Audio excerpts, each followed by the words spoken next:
Hi, this is Paranoid Peter from Life on the Overpopulated Planet. And this time I'd like to talk about the China's one-child policy. Now, as I see it, China has 25 to 30-year advantage because I think that's how long the one-child policy's been going. Now, when it first came out, I can remember there's a lot of antagonism in the world. People were going on about this one-child policy as that was a real naughty thing to do. But in those days, we were the leftover baby boomers, and when I was brought up, families that only had one child, they thought there was something wrong with them. They were keep telling people to pump out kids like it was going out of fashion. That's the era I was brought up in. And when China had their one-child policy, there was a lot of things about how bad China was. But now, after 25 to 30 years or however long they've had it, the actual benefits, no one I know of, and I haven't heard about them mentioned, is the benefits of this one-child policy. I actually think it's one of the main reasons why China is going to be the next superpower. Because if you think about it, if you've got one child, you're going to make sure nothing happens to that child. You're going to make sure that the child gets a good education.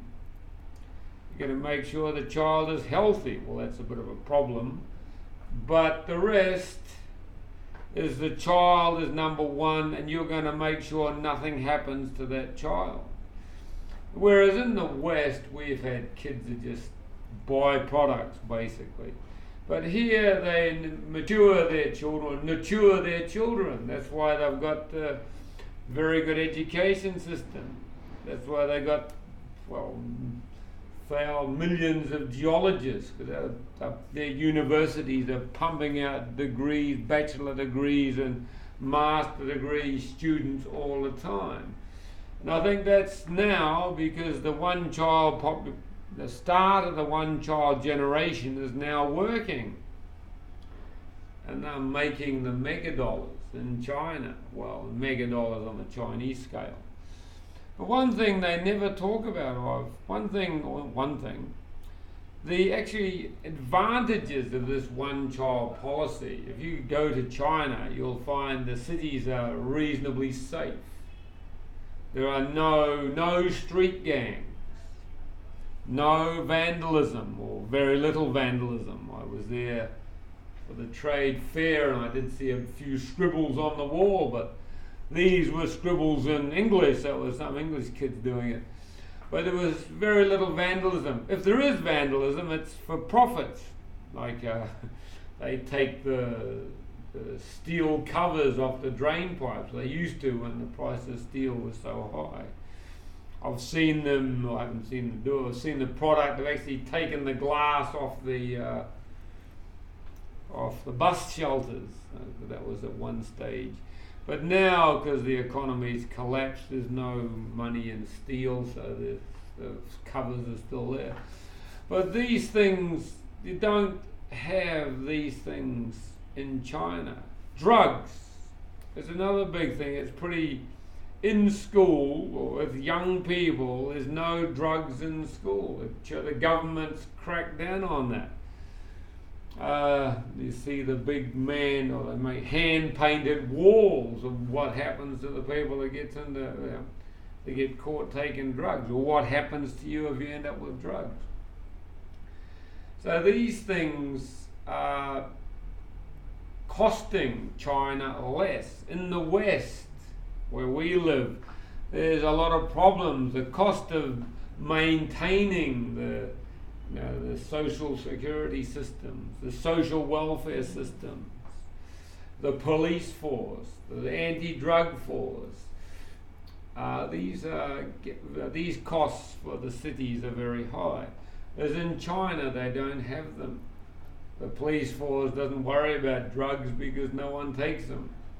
Well, a small minority do, but kids in school, there's no drugs.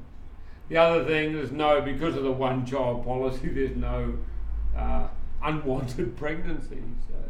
There's no kids running around getting pregnant, leaving a school and getting pregnant. There's none of that.